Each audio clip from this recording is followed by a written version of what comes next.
Good morning. Well, no, good afternoon. Good afternoon. I'm still used to. I'm still Happy used to, Sabbath, right? doing a discipleship academy. But yeah, well, still happy Sabbath because the sun is up over here in Huntsville. But good afternoon, good evening, good night to some. Wherever you are. Yeah. Welcome to Committed and Covered. We're excited to be here with you today. We've got our. They're not guest couples anymore because No, they've they're rolled with not. us. You know, That's you right. either see the Wisest or the Taylors, or the Taylors or the Wisest, all of us all together. So we've got the Taylors with us rolling today. Amen. Taylor Vaughn and Taylor. Rashid, Taylor and Taylor. Amen. Yeah, so we just having a good time, action packed. I guess Sister Taylor, she'll give us our openers, but we're just excited to be here with you guys. So I need you to like and share. Need you to tell somebody, hey, Committed and Covered is on and it's popping. That's right. I'm Did married. I date myself by saying that? It's popping. We were just talking about being old heads and stuff, and I think I just kind of dated myself, It's popping. Yeah. That's okay. I remember when we were in high school, this preacher was preaching, and he said, "Jesus Christ will make you jump, jump." And we looked at each other like, "Stay in your lane." Don't be that guy. Don't be that guy. And I'm trying not to be that guy. But all right. So go ahead, Sister Taylor. Oh, well, today, guys, our topic is titled Better Together, Pushing Each Other Toward Purpose. Better Together, Pushing Each Other Toward Purpose. And so basically for this month's topic, we wanted to talk about, do we encourage, are we our spouse's biggest encourager or are we their enablers, right? Because we can be enablers, right? Oftentimes we think enablers are someone that comes from drug addiction or Substance abuse. something bad A or negative something bad, a connotation. negative connotation. But it can be in terms of our topic today if we are enablers.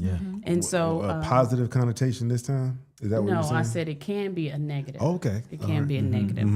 But we're working on a positive. Right. We're Okay. working on a positive. So yes. So are you your spouse's biggest encourager or are you their enabler?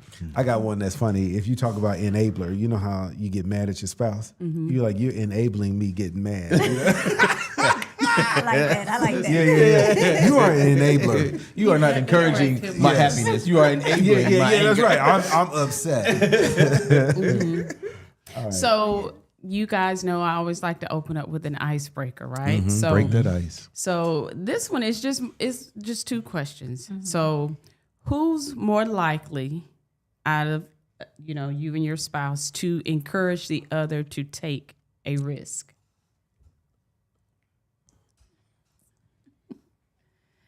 For me, I think it just depends. It depends on what it is. Yeah. All right. But if we go by, if there's 10 more likelies, how many 10 belong to me? More likely. Yeah. If it's 10 more likelies, how many of them Okay. belong to me? Okay, I'll say Malcolm. You didn't give a number, though. How many belong to me? Out of 10? Yeah. Yeah.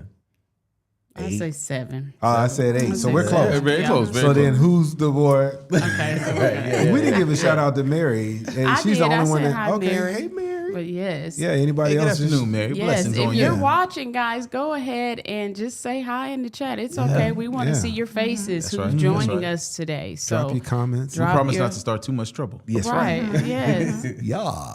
So, okay. So the next one is who's more likely to overthink everything? Yeah.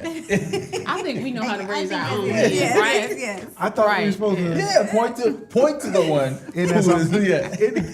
It is something like when somebody's guilty of something, I'm supposed to tell people that I'm guilty, not you. I thought You are enabling my You are enabling. Right. you are enabling my insecurities. Welcome, Hillary. Hey, Hill. How are you? So Hey. thank you for Hey, joining hey, us. girl. So guys, okay, so again, our topic is better together, pushing each other towards purpose. Are we encouraging our spouses or are we being enablers? And so the question to start us out, guys, is what's the difference between supporting someone and enabling them? What's the difference between supporting someone and enabling them? I don't know if Cuz or Cuz want to jump in on that one. But would it be, they would kind of go together right now, or depending on where we're going in terms of the enabling piece, right? So for me, right, so you did say enabling could be negative or positive, right? So, but for both of them, they could go together. Like I can support you while enabling you, right? Okay. Okay. Yeah, that's how I see it. Do you want to break it down a little bit more? Okay. I thought that was, but I will. No. What? Break it down. Okay. So, all right. So we talked about the enabling piece. Hey, Nicole, you know what? You should ABC. And you say, Malcolm, okay. So then you need to get up early to do it. So my support is, hey, I'll wake up with you. Okay. All right. Thank you for that. You're Okay. welcome. Anybody else? I would say just pushing that can a little further down the street is support is helping you do what you know that you can do and maybe may not have the courage to do or the focus to do or the drive to do, but it's something that is already helping you in an area that you know you are. Enabling may keep you from doing what you know that you can do and taking the responsibility away from you. It's not necessarily pushing you toward negative, like, oh, okay, he's sleeping. I'm not gonna ask him to do the dishes. Oh, she's tired. I'm not gonna ask her to do this. So I'm gonna enable her sometimes to our detriment, but I'm gonna enable her to sleep. I'm gonna enable her to relax. I'm gonna enable her to take a load off. She's not as comfortable with doing this, so I'm going to do this instead of asking her or asking him to do it. That's nice. Okay.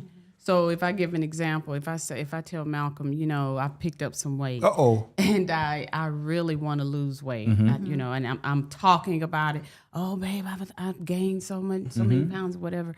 But then I don't get up. I don't get up. That's not my And illustration. I didn't talk And about weight. then, so then the next day I was like, I'm at it again to my man. I want to get rid of these pounds. So what you're saying is Malcolm can step in and say to me, well, hey, Nicole, you've been talking about you've gained weight.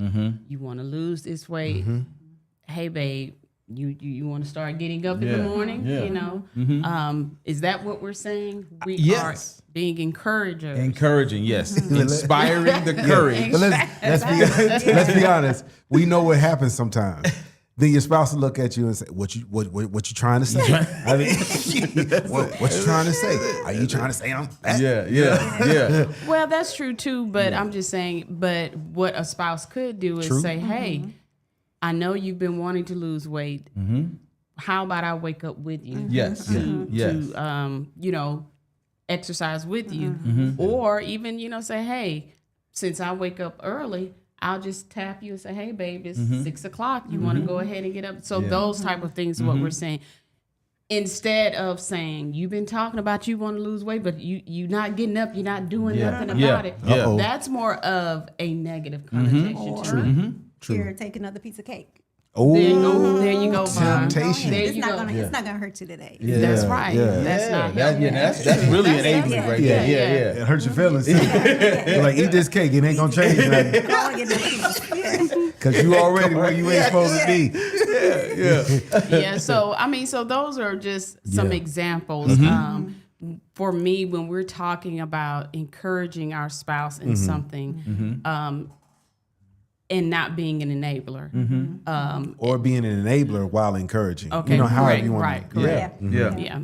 But you know, we do have 2 shout outs, Shirley and Hester.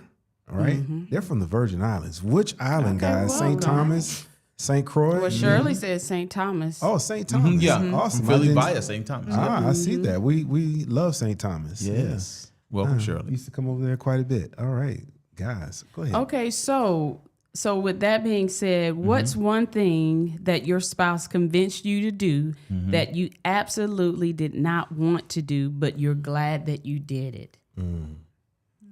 For me, Yvonne went back to school as an adult. Yeah. After having 2 children, went to school and just went straight through. And so I'm at that age of the mindset like, nah, I'm done with school. I've graduated, and this is now when schools are becoming more online. So it's like, oh no, I don't feel like playing that internet game academically. You know, you never see the teacher. All those things were just like barricades that I put in my mind, like, oh, I'm too old to start over. And so she had started. And then I came to a family reunion, found out that Malcolm had started. So she was like, see, so now you really can. You have no excuse. Not only am I doing it, but Malcolm did it, so on and so forth. And so it was really that thing that kind of got the ball rolling and ended up getting my master's and then a second master's, all because she kind of just said, you know, get off the couch. You can do this. The thing that you are worried most about is not even that big at all. She was already taking online classes. So she was already in it deep. Right. And she knew that it wasn't what I was fearing that it was. She knew that it wasn't even nowhere near as remotely dreadful as that. So that's been kind of the thing that kind of changed my life from that point on. Awesome. That's awesome.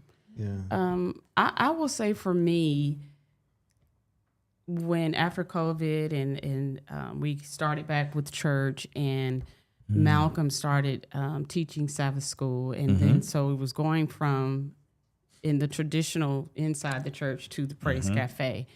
And so he was in the quarterly was pertaining to Revelation. So he had been asking me, he's like, hey, Nicole, I want you to come in the Praise Cafe and, you know, do one of the Sabbath school lessons. I was like, oh, no. I said, no way. Because, you know, he had been doing it by himself, and that was fine. But for me, and he kept asking me, and I said, why do you keep asking me this, right? He's like, because I would like for you to be in the Praise Cafe to do it with me. I said, okay. I said, I'll do it one time. One time. One time. I said, and you would ask me when we're in the book of Revelation, right? You know? And so I did it that one time. I was so nervous, you know, because I had all of these things in my head. I was saying to myself, you know, if I say something wrong, I say something incorrect. You know how the saints can be, Right. you know? Right. And so that, and then I said, okay, but I did it. So then someone asked him, well, who's going to be doing the Sabbath school lesson with you from here on out? And so he says, oh, Nicole. And I looked and I said, I waited till the person left, and I said, you put me in a trick basket. drafted. I said, that was not what we discussed. But I'm saying all of that to say, for me, I honestly had to make up in my mind, is this something that I want to be committed to every Saturday? Right. Every Saturday. But since then, it definitely has helped in terms of my relationship with Christ, us being in ministry together as a married couple. And so it just helped, you know, just push me out of that comfort zone. And then also, like I said, the commitment, you've been showing up. right? So because it's a commitment, and I don't like to do things halfway. That's right. If I'm going to commit to it, then I want to do it. So, but it's been a blessing in terms of that, but I did not want to do it. Well, Shirley says she is sure enough happy you agree, because you guys make a good team. That's for Shirley. You do. Oh, thank you, Shirley. Yeah, Thank she you, just Shirley. dropped in the chat. Thank you. And I would say mine is kind of along the same lines. We got involved with couples ministry with our previous church. And I'm a person, I do not like talking in front of people. Yeah. I'm not We a know person, why. I avoid all that. Right. But it really pushed me to have that extra commitment and all of that that we're talking about. So I would say that would be my example as well. Okay. Yeah. And girl, for you to be talking, Yes, it takes a lot. It takes a lot. does. That's monumental. It does. Yeah. So what did Hillary say, babe? I can't see. Just I concur. Oh, well, I'm saying Hillary said supporting is encouraging someone to do what they can do on their own. Or when you enable someone, you are doing what They're capable of doing for themselves. Okay, I like that too. Well, for me, it's two things, right? Because you said, what did your spouse encourage you to do? And then later on, you were happy you did it, right? Having 2 more children, right? So I was kind of good, with where we were. And Nicole was like, let's have, some more children. And we did, right? And now we have the other 2 added to our 1, now 3. Wouldn't have it any other way, but then I'm like, I'm good, So that was one thing. And then the second one is Nicole always wanted degrees. So like what you said, like I remember when she graduated undergrad and my sister was graduating grad school at the same time, same day. And I didn't have a degree yet. And so she was saying, man, I wish I was on the other side. Sitting on it. I looked at her like, girl, you're actually graduating today. You are at graduation. Yeah, you're at graduation, turning the tassel. And you're like, I sure wish I was turning my master's tassel. Yeah. So that was an encouragement. Like seeing her kind of hammer at it, and she didn't waste a beat. She stopped whatever she was doing, jumped right into grad school after undergrad, and we were in our early 20s. So that was an encouragement right there. Amen. That's good. Yeah, and I think, I truly believe we can see things in each other and our spouses, even when they can't see things, and vice versa, right? Tell them what I say to you sometime. I hadn't said it in a while. You smart, You kind. You is smart. You is kind. You is important. I mean, but there are, but I believe it's timing also too. It is. It can be timing, and then also just because we may see something in our spouse, they may not see it right away, and that's where we have to ask God to guide us in our method and how can I get my spouse to see what I'm seeing, Right. and for us to be on the same page in terms of this greatness that we see, because even though we see it again, they might not be ready for it. That's right. And I believe that's where the Holy Spirit needs to impress upon us how we should say what we need to say, or when we should say it, and the right timing of saying what it is we need to say, because sometimes that it's not the right time, and there's a growth period that needs to take place, Right. and that growth period could be from God, also working with them in the space of where they are versus where we see them. A lot of times we aren't taking the initiative, or we aren't taking that step forward because of fear, and fear always amplifies whatever that obstacle is in front of you. It makes it way bigger, makes it way more dreadful than we can imagine, and it really is something, as you mentioned, that it's something that God has to reveal to this person, whatever the root of that fear is. It may the task may be grad school. The root of that may be a belief that I'm not good enough. That's right. Period. I'm not smart enough. I'm not wise enough. I'm not strong enough. I'm not whatever, capable enough. And if that fear is at the core of you, it doesn't matter what the task is. It doesn't. You won't It be does able to not. accomplish it. You won't be able to even move forward. So God has to address that fear. Right. And he uses us, as you said, timing, and he gives us even the words to say to address those fears if we are moving that person toward purpose, not just Right. our own dreams or Right. vision of that person, but truly toward the purpose we see inside of them. So I think that is important, that timing. That's when the molehill is a mountain. Yeah, You just feel like you cannot get over it. I recall when Nicole graduated her graduate program, and she was now, she could be a teacher. She had a master's in education. And I remember, I knew they were hiring. They needed teachers, right? But she just never had an interview. I'm like, this is like weeks going by. I'm like, man. So we were, having pillow talk, and I'm like, so babe, nobody has called you for an interview? like not even substituting. Yeah. And she got all quiet. I mean, I'm like, I'm not trying to start anything. I Yeah. just wanted to know, babe. Like, nobody has called you. I'm like, that is amazing. Yeah. You know? Yeah. She didn't say nothing, at least that night. Yeah. And then what did you come back and say later I on? said, it was the same night. Okay. It was the same night. I was quiet, and then I started laughing. I said, well, I've been getting calls just about every day.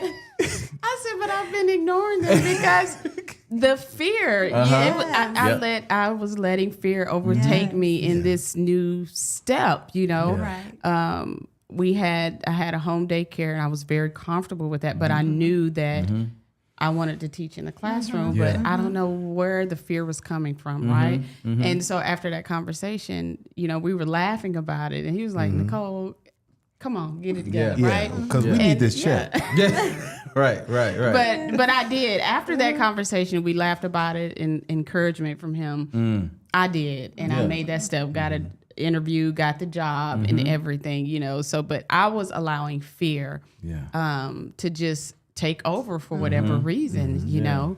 But he didn't enable that. He was like, he was really thinking about, like, I know they need school teachers. So I appreciate that, you know. And I like what BT Building Thing says, when you're married to the right person, they bring out the best in you, including challenging you to do things you normally wouldn't do.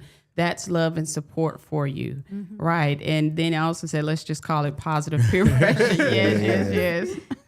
And then let's be encouraged to not ignoring them. To go, yes, I was just ignoring those calls and everything, getting messages Job left and right. opportunities. Yeah. But I also remember, so I grew up in a house full of girls, right? And my mom always said, you just need to work. So when I met Malcolm, he had his business. He has always been business minded, right? So I was working at a child development center while I was working on my graduate degree. But I didn't like the child development center. I didn't like how they were doing things. I didn't want to go to work with her. So he says to me one day, he was like, he started calculating, asking me all of these questions. And so I was giving him the answers. And then he said, well, why don't you start your own home daycare? Yeah. And I was like, really? I was like, I don't see that. So he told me, he created a plan. He said, if you start out with 6 children, he said that should cover. Actually, I told you all you needed was 2.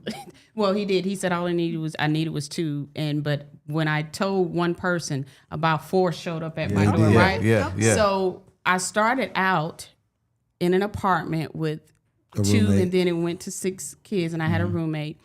Not only that, then he said to me, he said, hey, why don't you buy a home? I'm what, 21? About 22, 22. 23. In my mind, I'm 23. thinking, I'm too young. You know, I'm too young. And so he was like, no. So we weren't married. We were dating. yeah, we were dating. And so I started the process of purchasing a home. So then I found a home, a 2-level home. And y'all remember split level. Yeah. And I moved the daycare there and ended up having about 10 kids in a waiting list. You had like 12. I mean, but I'm saying all of this to say, blew up. if he had not, his business mindset, Right. I didn't have a business mindset. And every time he would talk to me about it, I'm like, no, I can't see that, right? But I ended up buying my first home at a young age and having a thriving child development home center at home, right? And I worked until I graduated from graduate school, and then I wanted to teach. And so I've always been thankful for that, because those were things that I did not see. All I saw was going to school, getting my degrees to become a teacher, right? And that's not even what I want to do today. But it's just important, you know, that, you know, someone seeing something that your spouse seeing something that you do not see in yourself.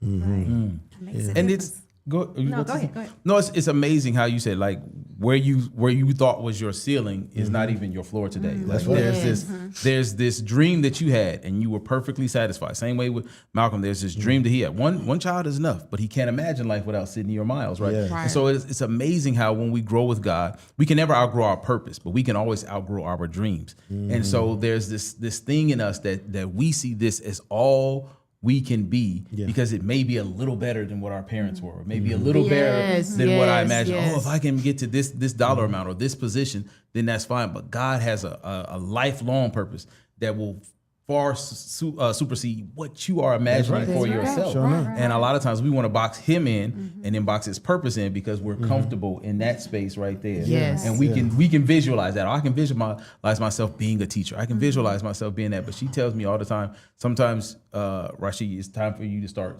stop singing in the background. Yeah. It's time for you to step forward. Because I'll say always, I'll list these things, kind of like you, I've ignored several church interviews and calls because I'm like, no, I'm comfortable in Huntsville. I'm comfortable doing this, and I enjoy that. But I hate to admit this, but a large part of it is this fear, like, okay, I'm not organized as much as I see Pastor so and so or Pastor such and such or Chaplain so and so, and so I hold myself back because what I see is what I can't do, and I'm perfectly fine being where I am. But sometimes we got to remember that our dreams can be outgrown, but God's purpose can't. And even the things that the skill set that we may lack, area that we're lack in, that's where our spouse, if they're good in that, Yes. organizing, Yes.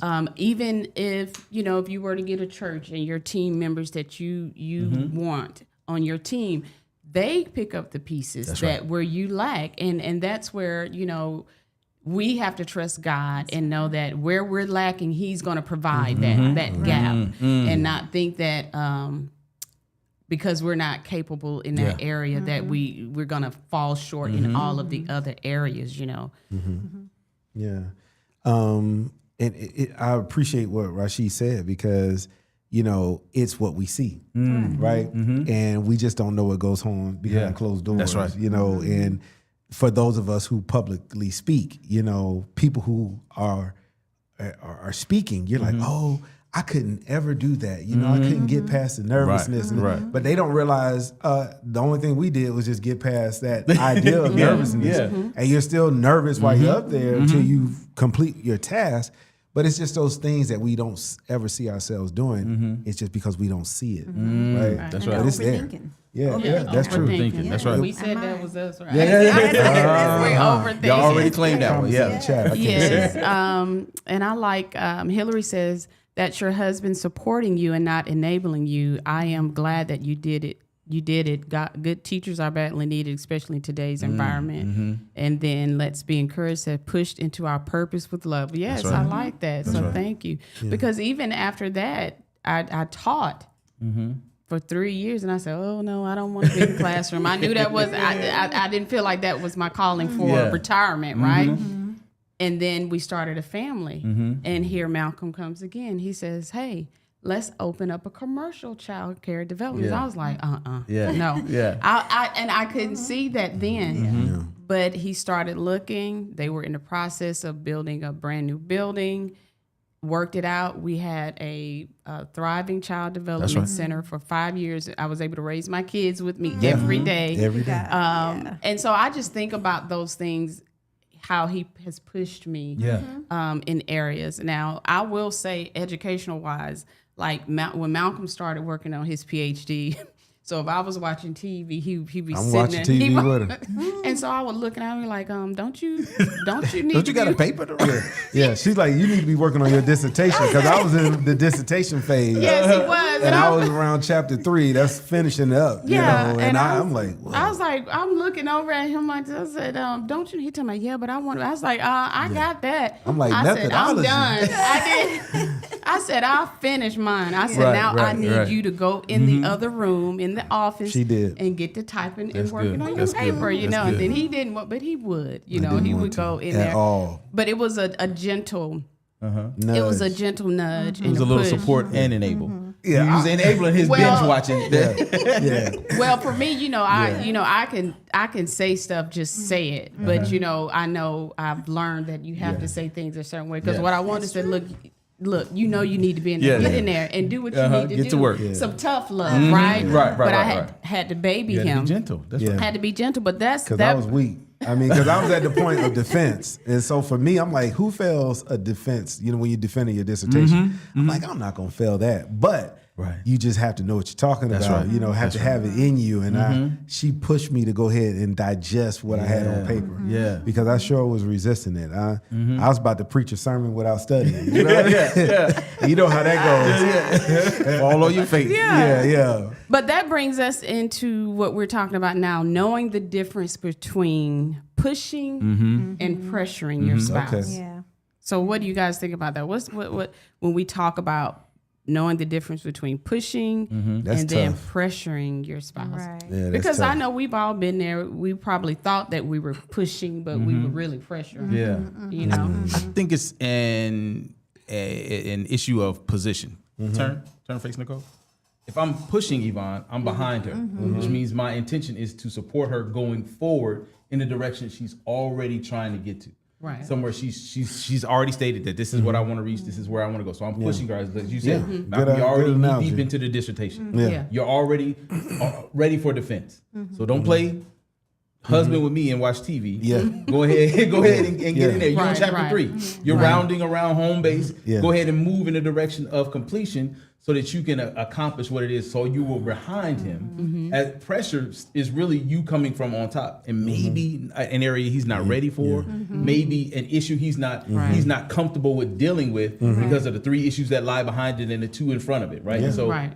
pressure usually comes externally, trying to get you to address or deal with something that you may not have even admitted that you see it in, just like the positive thing. You see this thing in you. Hey, baby, this is killing you. But if he can't acknowledge it to himself, if he can't address it within himself, there's no amount of encouragement or support that's going to make it. And the more you do it, it becomes a more pressurized situation, Right. and it becomes more resentful between the two. A great analogy. And that's a very good analogy. And that's where conflict can come in. Yes. Right? Right. That's right. Yeah. Which so, is what so Satan wants. what he's saying, pressure between pressure and pushing. Pushing moves you in a direction. Right? Pressure crushes you or makes you implode That's or right. explode. That's right. Right. So a pressure idea is on the negative side, and pushing can go either way, but pushing most of the time is definitely in this connotation a positive. Right. And again, that goes back to when we're talking about patience, Yes. timing, having grace, and listening. You know, listening, because again, as you stated, Active listening. Not active. just listening, but active listening, which is very important. And Shirley says, encourage to empower. Yes. And because we're talking about, sometimes we see gifts in our spouse that they don't see. And so we should become that voice that can help them to know who they are and what we see in them to encourage them. But again, we have to be able to make that decipher between, am I pushing them in a good way or am I pressuring them? Yeah. And then also looking at, is this what I see in my spouse, or is this an expectation? No, that's good. Yeah.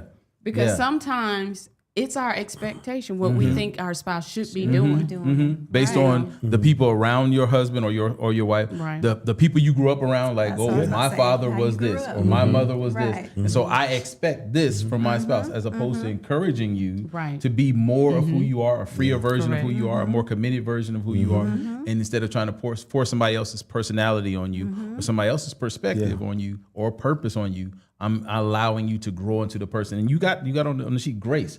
That's Right. one thing that if I'm supporting you, I'm constantly coming with the grace of God that's been extended to Right. me, and that I also want you to extend to. That's right. Yeah, your expectation might not be my purpose. Right. So it can, it's a good one. Yeah, and then also with expectation, just to give an example, let's say if one spouse has gone back to school and they have different degrees, and the one spouse may not. May have just one degree. Yeah. But then depending on the type of family they grew up in, if they grew up in an educational household where education was, top, so this spouse could be like, you need to go back to school. Yeah. You only have an undergrad degree. You need to get your master's, so start pressuring and not encouraging. But that might not be what God has designed for them Right. to go That's back. right. But the 100%. expectation of the spouse is, because I come from an educational background and education was top in our home, my expectation is I want you to do this. Yeah. So that's not looking at one's gifts or, what you see that they can, what they can become. That's more so looking at, this is my expectation. Yeah. My expectation of what I want you to do. And that can definitely cause major conflict in a home. Big time. Big time. Yeah. Yeah.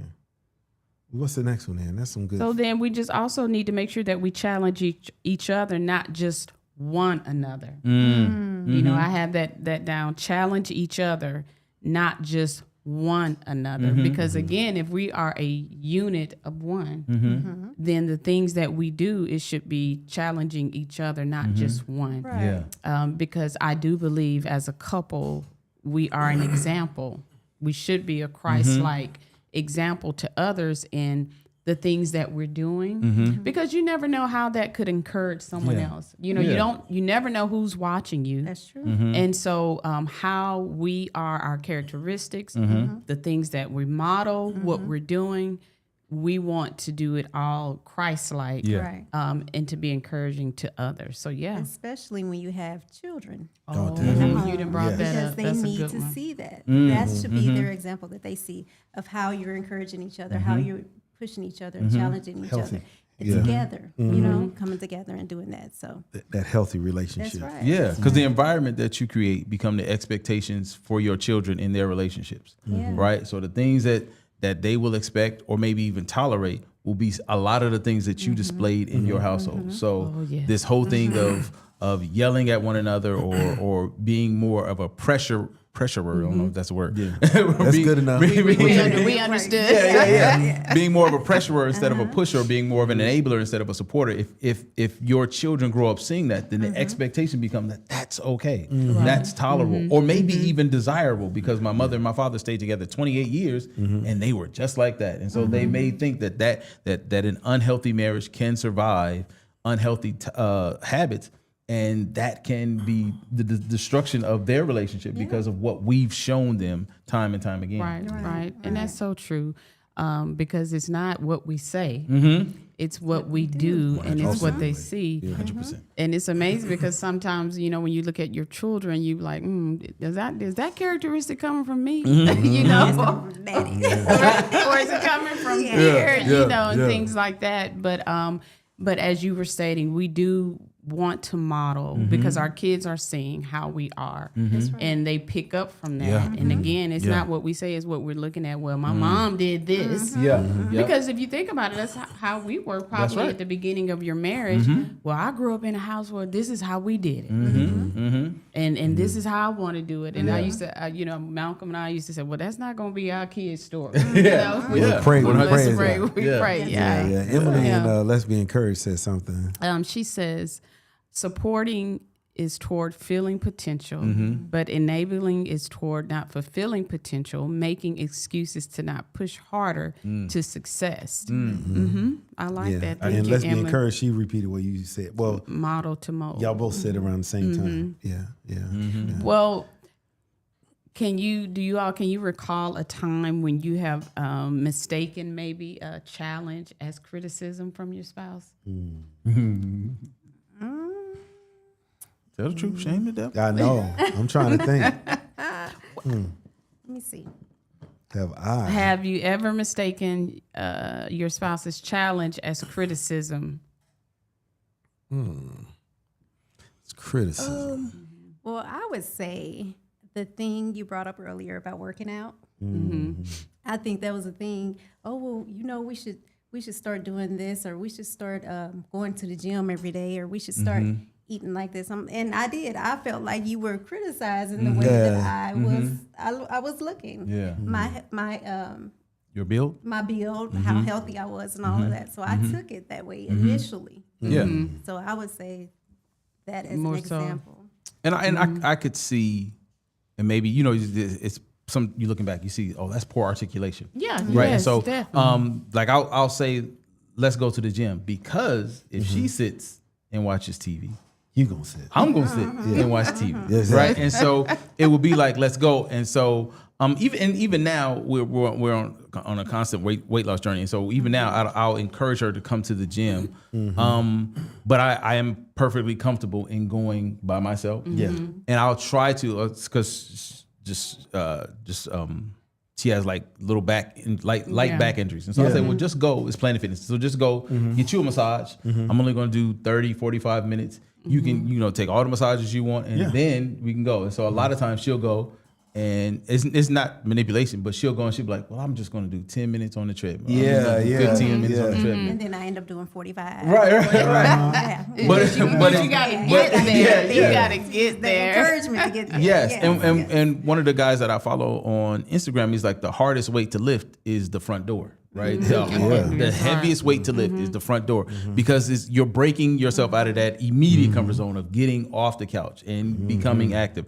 And so it's just that thing, like, you're not trying to cajole her into it, but now, okay, just get what you can get out of the gym. Even if you don't want to work out today, go get you a massage and I'll work out. And then it turns out that she 9 times out of 10 will continue to work out. Or join me in a workout. And so I think that's something that I had to learn along the way, not just try to pressurize the situation because I had no idea that she's like, you calling me fat. Yeah, I know. You trying to say I'm ugly. I know. And it was never that at all. It's like perception. Yes. It's perception. Yes. Yeah. But it just makes it easier for me if you go with me. I will sit here and lay with you as long as you allow me to lay with you. So please just come to the gym. That's really what I'm saying, right? That's what you're saying, but without saying it. Without saying it, yeah. So basically, Von's saying, say what you mean. Say what you say mean. what Say you it. mean. And say it with your chest. She wanted me to say it loud and proud. Yeah.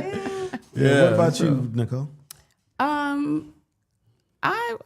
would have to say, like, if we're working on something together, I am a planner. Okay. I like to go ahead and plan things out, and I don't like to wait till the last minute. And so I may start asking a lot of questions. Hey, Malcolm this, Malcolm that, whatever. And then Malcolm like, you overthinking this. It ain't that hard. So when you say that, that's when I'm like, okay, what are you saying now? And so of course All I that said was it wasn't that hard. but it makes you feel a certain way. And I just had to relay to him, if we're working together with something, you know how I am and how I like to do it, and I know how you are. So how are we going to mesh this together so that we both can get out of it? If you don't want me asking you 1,000 questions, let's just take some time and sit down and just kind of go through this so that as I'm properly preparing for it, I can just sit down and do it. Versus once it's completed and then he reviews it. Oh, we need to change this. Oh, let's do it. And I'm like, that's why I wanted us to sit down so that we could do this together and we don't have all this back and forth. Because by this time, I'm upset because I put all this work into it when I just needed him to sit down for a minute and let's go over this together. Take the time. She upset. So we worked through that in terms of, hey, go ahead and give me your suggestions as I'm putting this together. So that way I don't overthink. Yeah. And so because I live with an overthinker myself, will the initial conversation stop the overthinking or at least let you overthink in a direction that he's comfortable with? Does that make sense? Yes. Okay. And that's all I'm wanting. Yeah. Okay. That's all I'm wanting. What is it? Right. All you want? Is your ideas to help me to get started of where you might be thinking, so I can put it with how I'm thinking. And so I'm just sitting down and I'm actually working on it to have a start versus waiting later on at the last minute and then I'm rushing. Yeah, but what's so funny is like when she's brainstorming this stuff, she includes me without me knowing that I'm included. So especially with like family ministries and stuff. Oh, Malcolm, we're going to do this event. Right? I'm like, oh, okay, yeah, that's fine. Y'all gonna do this event. We decided that we're gonna have a grill and we don't have nobody cooking the grill, so you gonna grill. Right? I'm like, all this stuff that's like manual labor. I wasn't a part of this at all. And we're gonna decide that we're gonna, all this stuff that involves me. So I think that's the push that I'm like, okay, hold on now. I see you doing it for yourself, but now you know. Yeah. So, but then it always turns out good. Though. It does. And again, We have a it's good just time. learning. I think knowing your spouse and how to work together for to be one in what you're doing, right? And Hillary says sometimes the children have to also see how mommy and daddy resolve issues. That is healthy. Yes, I do believe that too. And Let's Be Encouraged says, I have honestly, but the Holy Spirit showed me right away. It's not criticizing, it's directing to be a better me, right? Yeah. And I think we have to also remember that with our spouses, we're not out to get each other. That's right. Right. And I believe if we keep that in the forefront when our spouses come to us about great things that they see in us, that we can receive it. But it's also in the message, how it's given as well. But just trying to remember that we are a team, because I really believe Satan is always trying to, whatever he can nitpick with, Oh, definitely. Yeah. to cause some strife, that if it's there, it's there, right? And so we just have to remember that. Whatever. Yeah, and I think one of the things that is Hillary that said that your children need to see you working out issues. Like we've all discussed it. Sometimes you arguing on the way to do this, right? Like you for real, you arguing on your way back. Sabbath school. On the way to Sabbath school, right? Sabbath school, And so that's it, right. they do need to see, one, that the argument or disagreement doesn't stop the show. It doesn't stop the ministry. Doesn't stop our commitment to each other or to God. Right. And so we're everybody's in everybody's group chat. So we're having an argument. Last week I gave this lady my workout schedule for some reason. And so Yvonne like, hold on. What? Right. And so we're having this discussion, and we are not arguing, but I'm always louder than she is. Y'all see how she is. Yeah, This is her angry. This is her excited. This is her celebrating. All of the above. All of the above. So my son says in the group chat, well, cancel the vacation. Right. So because he hurt me. Right. And so we, just a few hours later, we're sitting on the couch watching TV as we always did. But I think it is necessary for them to see that, hold on, we can start at A, we can go to Z, and we can go back to A in a reasonable amount of time without anybody losing anything, because a disagreement doesn't have to be a disconnection. And so we are constantly trying to display that for our children. Like, look, you don't have to dissolve the relationship because of some simple issue. Constantly bring it back together. And I'm not against you, as you said, Nicole. Letting them see, look, I'm not against your mother, even though we're disagreeing with each other. I'm not against your mother. She's not against me. We just have a disagreement with something that's happening right now. But yes, I think it is very important for them to see that modeled on a daily basis, if necessary. Yeah. I agree. Just, we've told our kids, and I said, oh, are y'all arguing? Nope, we're having a disagreement. I said, we're having a disagreement, a healthy one. And if we feel like it's going to go a little further, we just stop it. But we also feel like it's good that you don't have to disagree in front of your children. But if it happens, teaching them how it should go in a healthy way, not a non-healthy way. Right? How to navigate. Someone said, Camille said, hey, Chat GPT helps a lot. Save many arguments. Chat. How should I say this? I know. Camille, what did you ask Chat? That's all what did you say? This fool is that's funny. What did you ask Chat to save you? Right. So, our time is fleeting. It's 5:47 already. So I want us to go over some practical tips for those of you. And guys, this doesn't just have to apply for marriage. Of course, if you're dating in a serious relationship and eventually you want to get married, or if you are single, these are some things to think about, when you get married, that you do go through, So I always definitely say pray first. Prayer should always be practical tip number one. Always revert to prayer in all things, and encouragement before correction, because correction can come off as parenting. That's true. Ooh, that's true. Yeah. But what if you say but though? Be like, I love you, but that cancels. There you go. The but. You just push it to the side. Yeah. So we want to be encouragers and not correcting your spouse, but encouraging them. Okay. Patience instead of frustration. That's hard. Why, baby?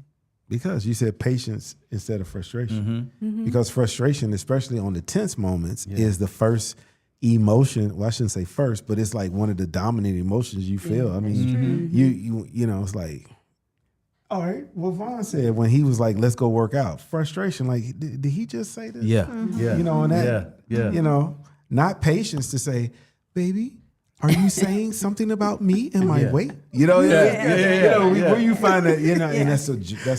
But that's, you know, that's heavy another task. topic I was writing down. You know, when you do get into disagreement or conflict, really the first thing that comes is the frustration. For sure. That's the first emotion. On And conflict, if we can get past that first initial emotion, then that can help the rest of the what's It's coming hard to get after past that. You that. didn't decide to get frustrated. You heard what you heard, and you felt it. You got now you triggered. can choose to stay Triggered, frustrated, but Right. but you got frustrated organically, naturally, innately. But that's a natural response. Yeah, it is.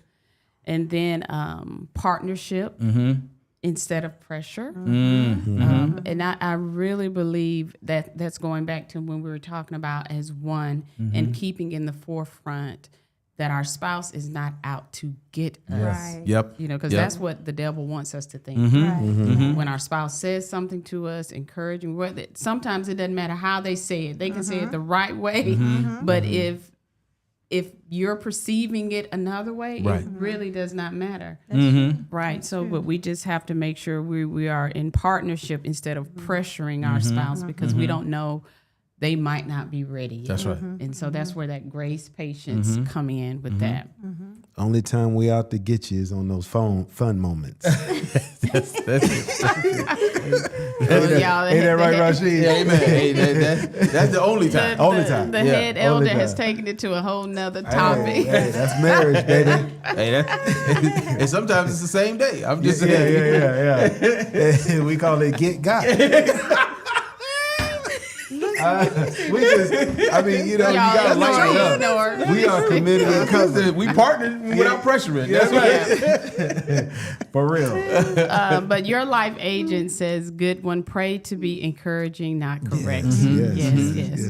And so those of you that are listening, these are some things. Ask yourself, is your spouse helping you to become better?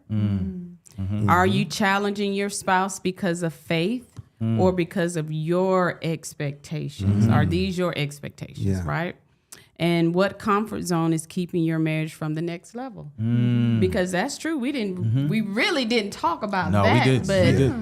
But what comfort zones are keeping our marriage at, you know, instead of growing to the next level? What are some things, you know? I will honestly say, I believe because we are in ministry together, that has helped us too. Not, like I said, not only just spiritually, but, you know, our marriage, it has. Because when you commit to do something in ministry, you're committed. You're committing not to the people, but to God. Because if I say, God, I'm going to take on this because He doesn't need me to do anything. Right. I really believe it's for us. And I truly believe being dedicated to ministry and serving, it really helps me. And I feel fulfilled when I am serving others. So I can honestly say it holds you that- accountable. Yeah, and what's so it does. funny, like with us being in the Praise Cafe, we can be out in the public and we could be mad as fire with each other. Don't we see y'all in the Praise Cafe? We got our whole head like,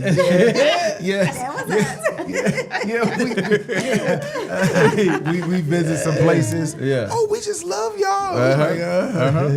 But even like you said, but that's how the devil works sometimes. You know, when we've gotten into arguments coming to be a blessing or you know, Sabbath school, but And she's tapping my leg underneath this table plenty of times. Looking at me, gritting her teeth like, I can't believe That is not true. Like this, I can't believe you just said that. that is not true. But you it's hard for you to stay mad when you're talking about the Lord. Right? You can't, it's no way. So but You'd be like, Yeah. Jesus or justice? Which one Yeah, first? which That's right, that's right. I'm which one looking today? for some justice. Yeah, Right. yeah. I tell my husband all the time, I'm not your enemy. Oh, I'm yeah, not that's your it. enemy. Yeah. I'm just trying to tell you, this is this. Yeah. You know. And I think that's the thing is we constantly look back at what used to be. And then we say that it shouldn't be. Well, you've never been like this, right? And so a lot of times we're evolving or growing Always. as individuals, right? We're constantly like one article we says should. that you change by the end of 7 years, you are not the same person at all, right? And so Right. that's a new person.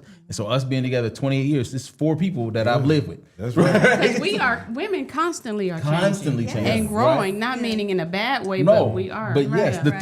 the thing that mattered to you, that kept you from this version of yourself, no longer exists in you. Right. And it's a new thing that's working against you demonically. I mean, the devil's trying to stop this new growth in you, this Right. next level in you, this leveling up in you spiritually. He wants you to stay there because that he knows all your moves. He knows all the ways to challenge you and to disable you. And so he's wanting me to love toward the old you. Yes. He's wanting me to hold you to that old you because that's the you that I'm comfortable with. Yeah. But now this new version of whole you nother- pushes me out of my comfort zone, right? Pushes you out of your comfort zone, and you're now trying to strive together to reach this next level with the understanding that we will never be the same people over and over again. We just won't be. That can be a whole nother episode. Mm-hmm. You know what you just said. You're comfortable with the old Vaughn, but the new Vaughn is here, Mm-hmm. Yeah. and she needs for you to play catch up. That's right. That's right. on up here. Yeah, she got something to say. Oh, but you used to be quiet. Now you yeah.